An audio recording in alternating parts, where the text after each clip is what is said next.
What's up, guys? I am Mike Hass, and I love films and TV shows. So today we're going to be talking about Stranger Things Season 3.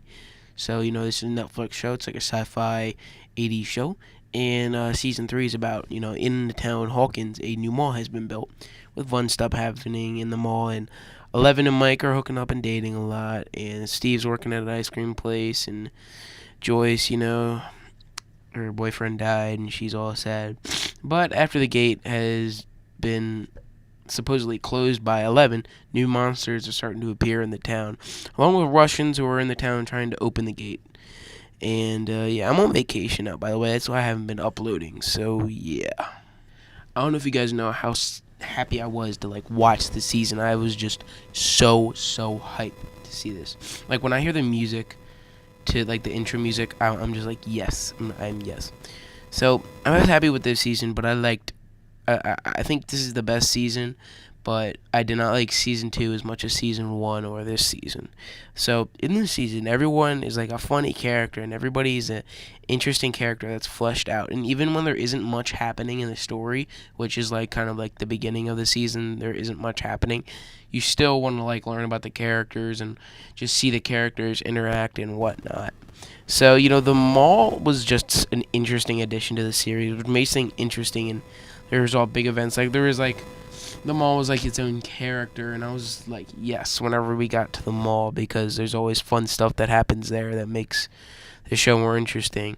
So there's amazing interactions between each characters, like Dustin talking to Lucas's sister, and Steve and Robin's funny and heartwarming relationship.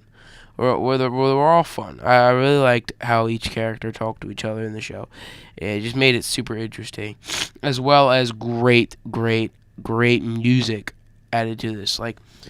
Music is just so badass, really added to this show, and it just elevates everything. The music in this.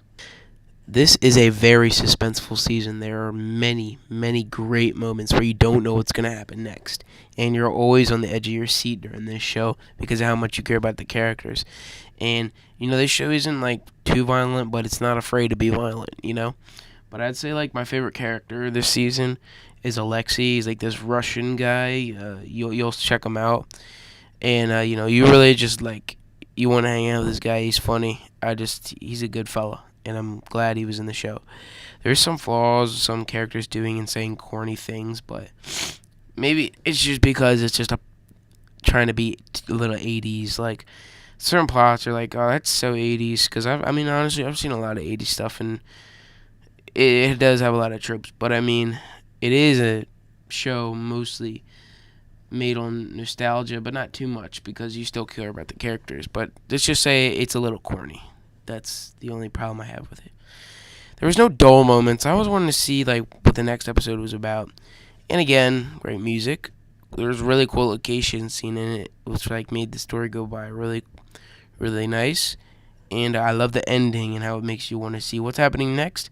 And I think there should be Stranger Things seasons for all eternity, because this is my favorite Stranger Things season, and probably one of my favorite shows. Probably is my favorite show, honestly. This and Lost. Lost.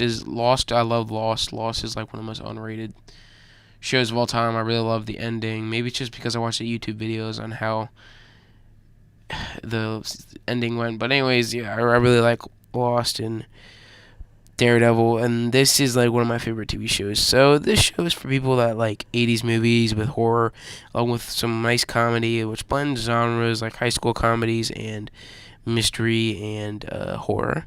Those are the three genre blends. If you genre blends, if you want to like those three genres, you'll like this show.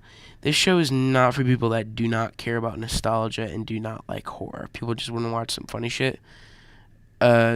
Funny stupid stuff, then don't watch this. But it still is funny for me. I really liked it.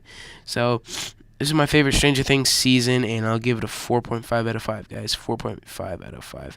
So if you've seen the season or just want to talk about a review, go down in the comments and just tell me anything. I'll see you guys in the next video.